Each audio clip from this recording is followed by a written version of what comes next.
1984, parte 1, capítulo 4. Com um suspiro profundo e inconsciente, que nem mesmo a proximidade da teletela conseguia impedi-lo de soltar quando o dia de trabalho começava, Winston puxou o ditafone para si, soprou a poeira do bocal e colocou os óculos. Então desenrolou e prendeu, juntos, 4 pequenos rolos de papel que o tubo pneumático à direita de sua escrivaninha já havia despejado. Nas paredes do cubículo havia 3 orifícios. À direita do ditafone, um pequeno tubo pneumático para mensagens escritas. À esquerda, um maior para jornais.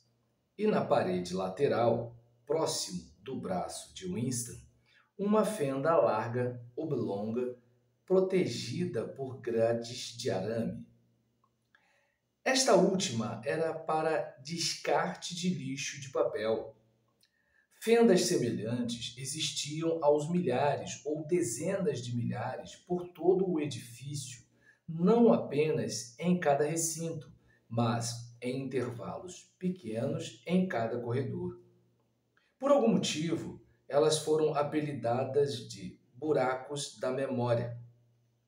Quando um sujeito sabia que algum documento deveria ser destruído ou quando via um pedaço de papel solto sem motivo, era uma ação automática levantar a tampa do buraco de memória mais próximo e largá-lo ali dentro, onde seria levado em turbilhão em uma corrente de ar quente às fornalhas enormes escondidas em algum lugar nos recessos do edifício.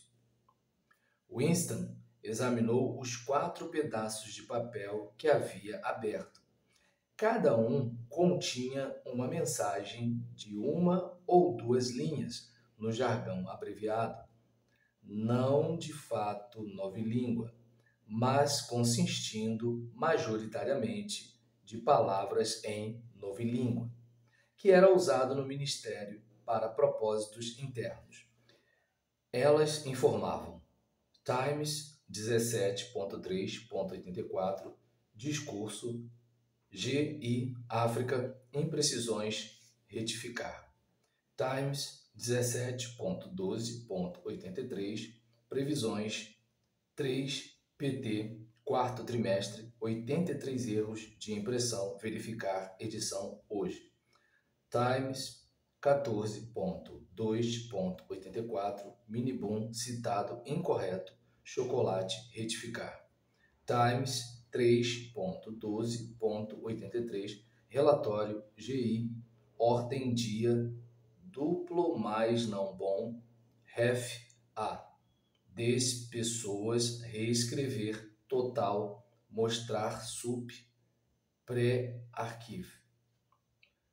Com uma satisfação fraca, Winston deixou a 4ª mensagem de lado. Era um trabalho intricado e de responsabilidade, e era melhor que fosse resolvido por último. Os outros 3 eram questões rotineiras, apesar de o segundo provavelmente significar um patinhar tedioso em meio a listas e gráficos.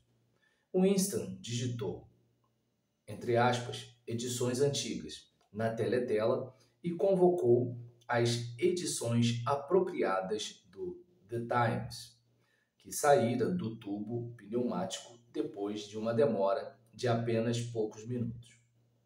As mensagens que havia recebido se referiam a artigos ou notícias que, por um motivo ou outro, apresentavam necessidade de alteração ou, como a frase oficial dizia, de retificação. Por exemplo, parecia que no The Times, de 17 de março, o grande irmão, em seu discurso do dia anterior, havia previsto que o fronte na Índia do Sul permaneceria tranquilo, mas que uma ofensiva da Eurásia seria lançada em breve na África do Norte. acabou que o alto comando eurasiano havia lançado a ofensiva na Índia do Sul e deixado a África do Norte em paz. Era, portanto, necessário que se reescrevesse o parágrafo do discurso do grande irmão, de forma que ele predissesse a coisa que aconteceu de fato.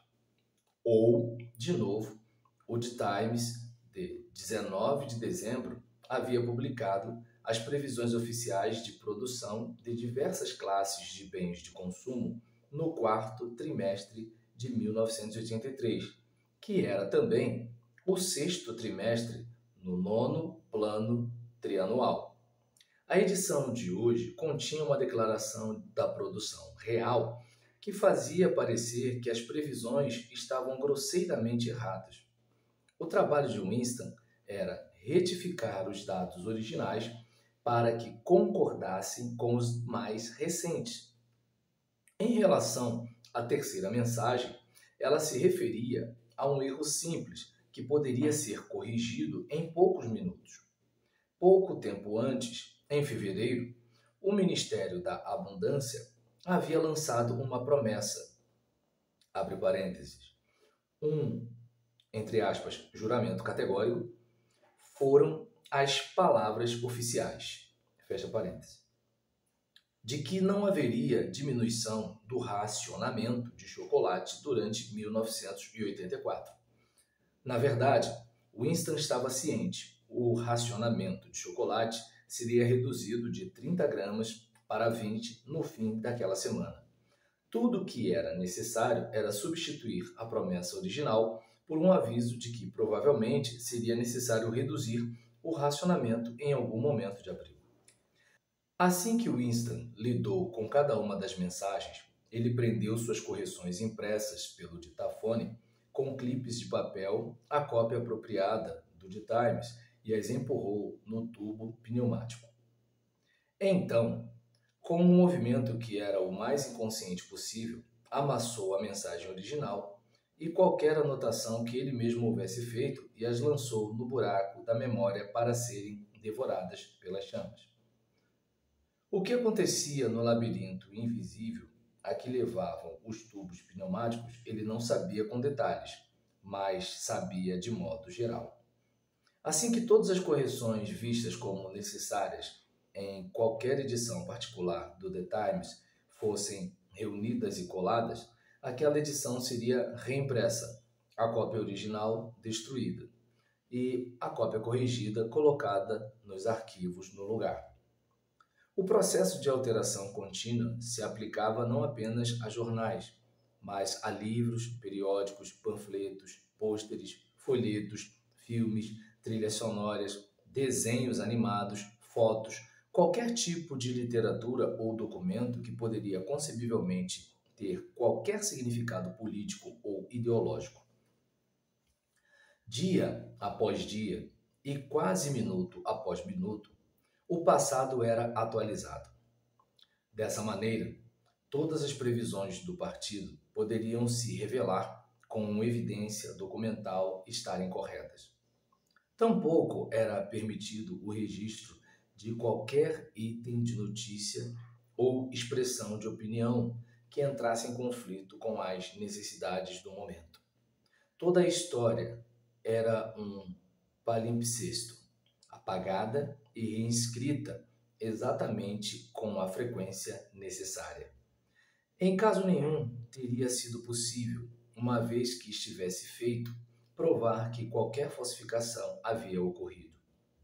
A maior seção do Departamento de Registros, muito maior do que a em que Winston trabalhava, consistia simplesmente de pessoas cujo dever era rastrear e coletar todas as cópias de livros, jornais e outros documentos que haviam ficado ultrapassados e deveriam ser destruídos.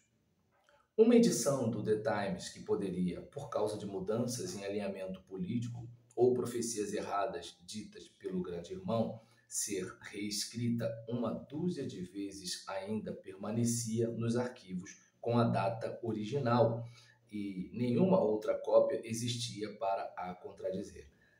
Livros também eram recolhidos e reescritos de novo, e invariavelmente relançados sem admissão alguma de que qualquer alteração ocorrera. Até mesmo as instruções escritas que Winston recebia e das quais ele se livrava invariavelmente logo depois de resolver, nunca declaravam ou implicavam que um ato de falsificação estava para ser cometido. A referência era sempre a confusões, falhas, erros de impressão, citações equivocadas que precisavam ser corrigidas pelo interesse maior da precisão. Na verdade, ele pensava, enquanto ajustava os números do Ministério da Abundância, não era nem uma falsificação. Era apenas a substituição de um trecho de bobagem por outro. A maior parte do material com que se lidava não tinha conexão alguma com qualquer coisa no mundo real, nem mesmo o tipo de conexão que se vê em uma mentira direta. Estatísticas eram uma fantasia tão grande nas versões originais quanto na versão retificada. Boa parte do tempo esperava-se que o sujeito inventasse no ato.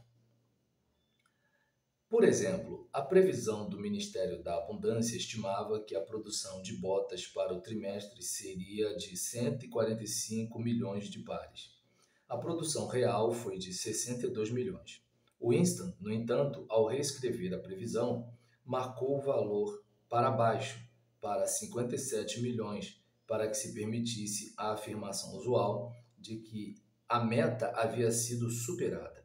De qualquer forma, 62 milhões não estava mais perto da verdade do que 57 milhões ou tampouco 145 milhões.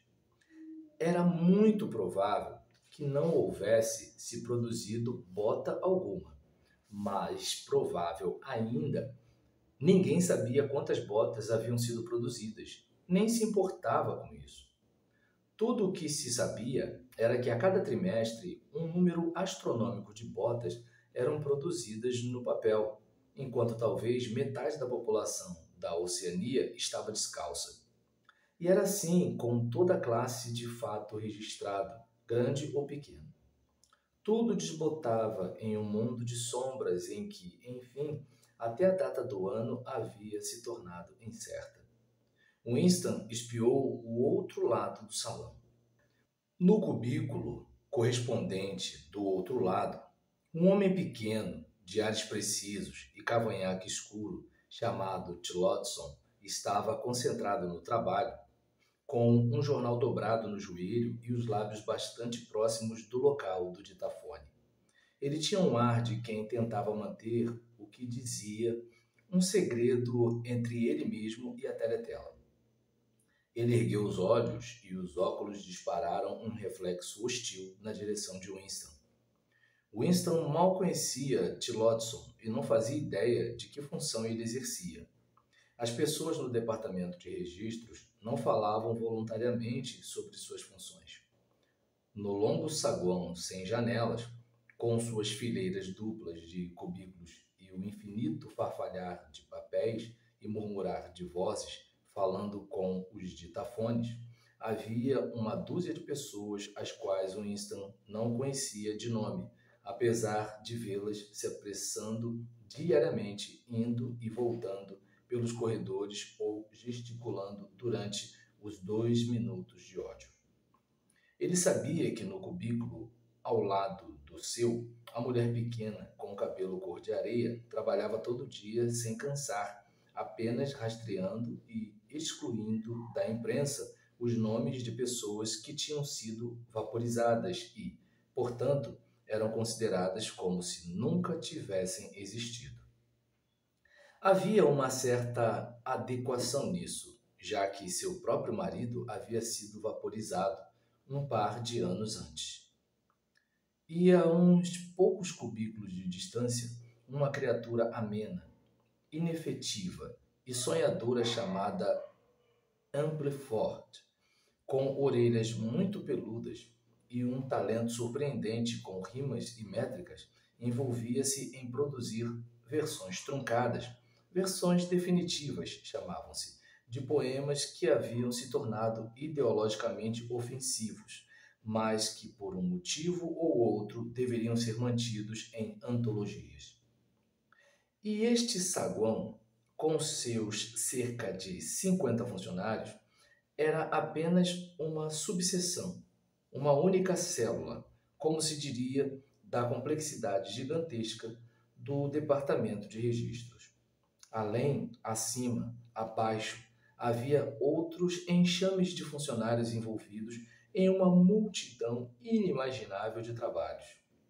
Havia as imensas gráficas com seus subeditores, os especialistas em tipografia e os estúdios minuciosamente equipados para falsificar fotos. Havia a seção de teleprogramas com engenheiros, produtores e equipes de atores escolhidos especialmente pela habilidade em imitar vozes. Havia os exércitos de secretários de referências, cujo trabalho era apenas montar listas de livros e periódicos que deveriam ser recolhidos. Havia os vastos repositórios, onde documentos corrigidos ficavam guardados, e as fornalhas escondidas, onde as edições originais eram destruídas. E em algum lugar, bem anônimos, havia os cérebros gerenciais que coordenavam todo esse esforço e estabeleciam as linhas políticas que tornavam necessário que esse fragmento do passado fosse preservado, aquele falsificado e aquele outro apagado da existência. E o departamento de registros, no final das contas, era em si mesmo um único setor do Ministério da Verdade, cujo trabalho primário não era reconstruir o passado, mas fornecer jornais, filmes, livros didáticos, programas da Teletela, peças, novelas literárias aos cidadãos de Oceânia, com todo tipo de informação, instrução ou entretenimento concebível, de uma estátua a um lema, de poema lírico a tratado biológico, do livro de alfabetização infantil a um dicionário de novilíngua. E o Ministério não tinha apenas que satisfazer as necessidades diversas e variadas do partido, mas também repetir a operação inteira em níveis inferiores para o bem do proletariado.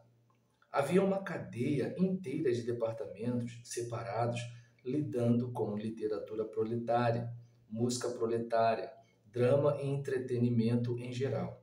Ali se produziam tabloides com bobagens que continham quase nada além de esportes, crimes e astrologia, noveletas sensacionais de 5 centavos, filmes destilando sexo e canções sentimentais compostas inteiramente por meios mecânicos em um tipo especial de caleidoscópio conhecido como versificador. Havia até mesmo uma subseção inteira, pornodep, chamava-se em novilíngua, envolvida em produzir o tipo mais baixo de pornografia, que era enviada em pacotes selados e que nenhum membro do partido, exceto aqueles que trabalhavam naquilo, tinham permissão de ver. 3 mensagens saíram do tubo pneumático enquanto Winston trabalhava, mas eram questões simples, e ele havia se livrado delas antes que os 2 minutos de ódio o interrompessem.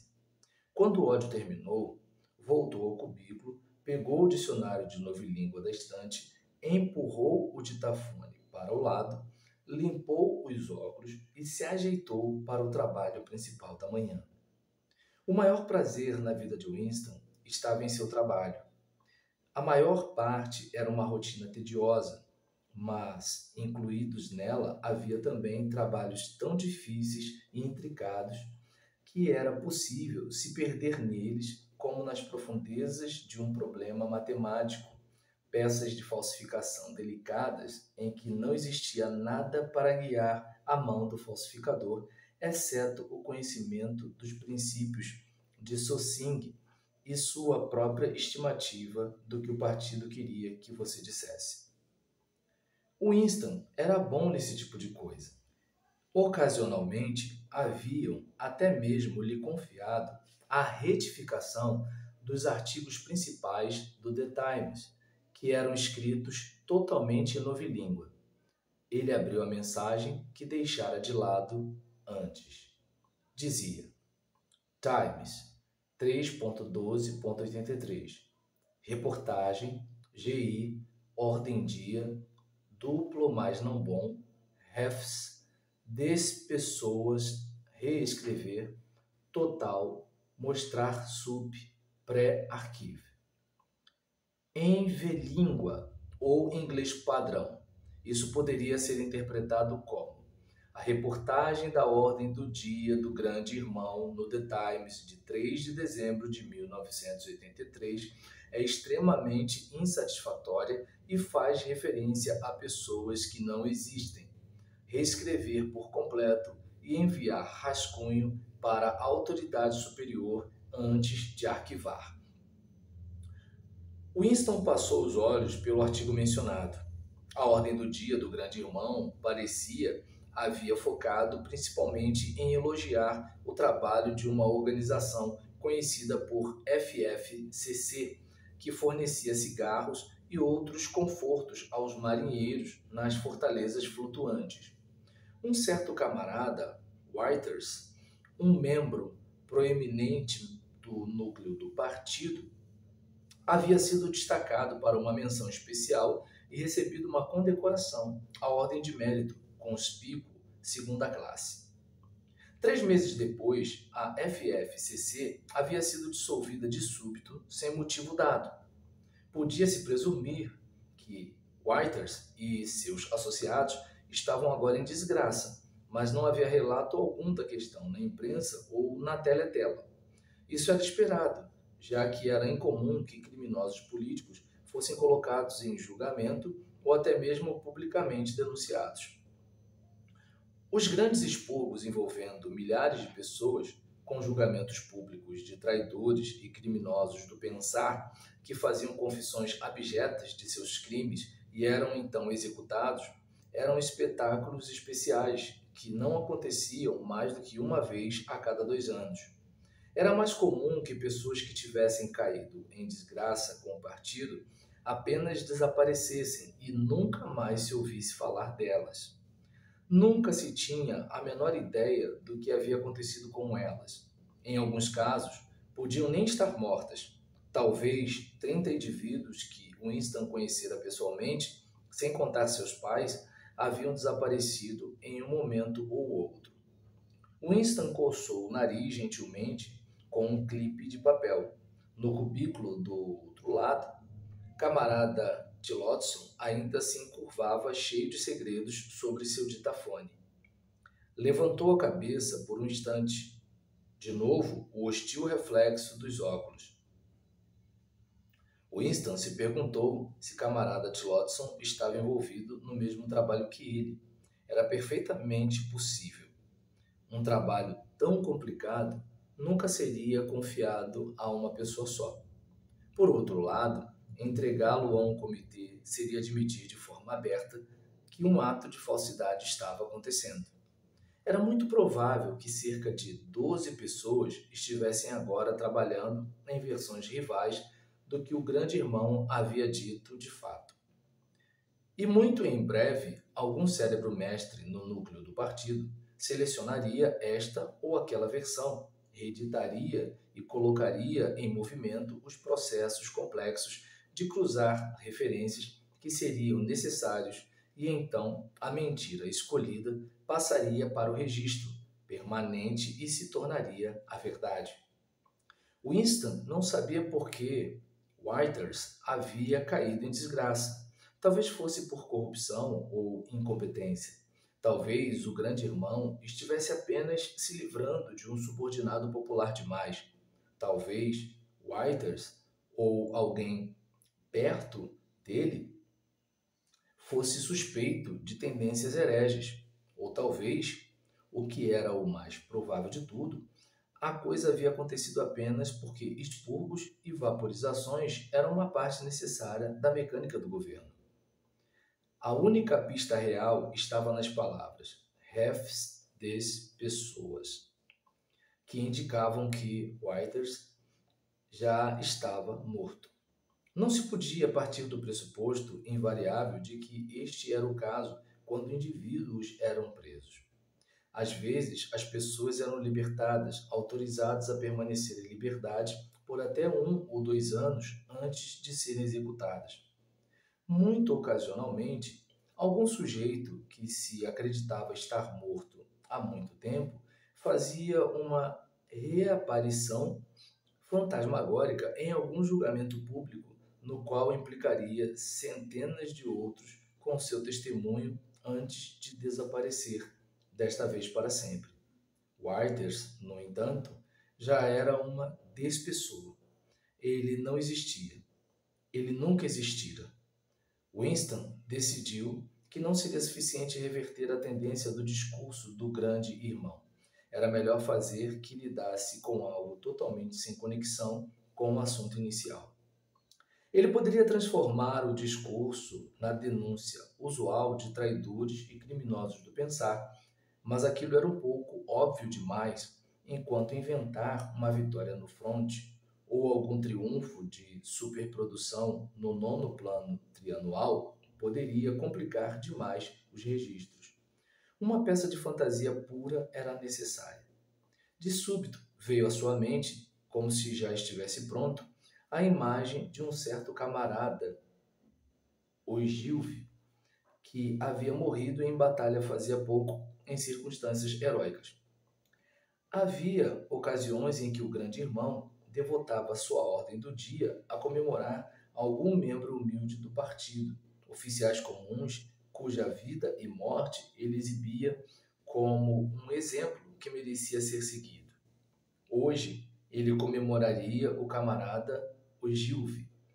Era verdade que não havia uma pessoa que se chamava camarada Ogilvy, mas umas poucas linhas impressas e uma meia dúzia de fotos falsificadas logo o traria à existência. Winston pensou por um momento, então puxou o ditafone e começou a ditar no estilo familiar do grande irmão. Um estilo ao mesmo tempo militar e pedante e, por causa de um truque de fazer perguntas e então respondê-las de imediato, abre parênteses. Que lições aprendemos deste fato, camaradas? A lição, que também é um dos princípios fundamentais do Socing, de que, fecha aspas, etc, etc, fecha parênteses. Fácil de imitar. Quando tinha 3 anos de idade, camarada Ogilvy recusara todos os brinquedos, exceto por um tambor, uma submetralhadora e uma miniatura de helicóptero. Aos 6 anos, um ano antes, por um relaxamento especial das regras, ele havia se juntado aos espiões e aos 9 foi líder de tropa. Aos 11, denunciou o tio à polícia do pensar depois de entreouvir uma conversa que lhe pareceu ter tendências criminosas. Aos 17, ele foi um organizador distrital da Liga Antissexo Júnior. Aos 19, criou um modelo de granada de mão que foi adotado pelo Ministério da Paz e que, em seu primeiro teste, matou 31 prisioneiros eurasianos em uma única explosão. Aos 23 anos, foi abatido em combate. Perseguido por jatos inimigos, enquanto sobrevoava o Oceano Índico com remessas importantes, ele pesou seu corpo com a metralhadora e saltou do helicóptero para as profundezas do oceano com remessas e tudo. Um fim, disse o grande irmão, impossível de contemplar sem sentimentos de inveja. O grande irmão acrescentou algumas observações sobre a pureza e obstinação da vida do camarada Ogilvy. Ele era um abstêmio total e não fumante. Não tinha diversões, exceto por 1 hora diária no ginásio, e havia feito um voto de celibato, acreditando que o casamento e o cuidado da família eram incompatíveis com uma devoção ao dever 24 horas por dia. Ele não tinha assuntos para conversas, exceto os princípios do Socing, e nenhum objetivo de vida, exceto a derrota do inimigo eurasiano e a caça de espiões, sabotadores, criminosos do pensar e traidores em geral. Winston debateu consigo mesmo se premiaria o camarada Ogilvy com a Ordem do Mérito Conspícuo. No fim, decidiu não fazer isso por conta do cruzamento de informações desnecessário que geraria. De novo, ele espiou seu rival no cubículo oposto. Algo nele parecia lhe dizer com certeza que Tillotson estava ocupado no mesmo trabalho que ele próprio. Não havia como saber de quem seria o trabalho enfim adotado, mas ele sentia uma convicção profunda de que seria o dele. O camarada Ogilvy, inimaginável uma hora antes, agora era um fato. Parecia-lhe curioso que se pudesse criar homens mortos, mas não vivos. Camarada Ogilvy, que nunca existira no presente, agora existia no passado, e uma vez que o ato de falsificação fosse esquecido, ele existiria com a mesma autenticidade e com as mesmas evidências que Carlos Magno ou Júlio César.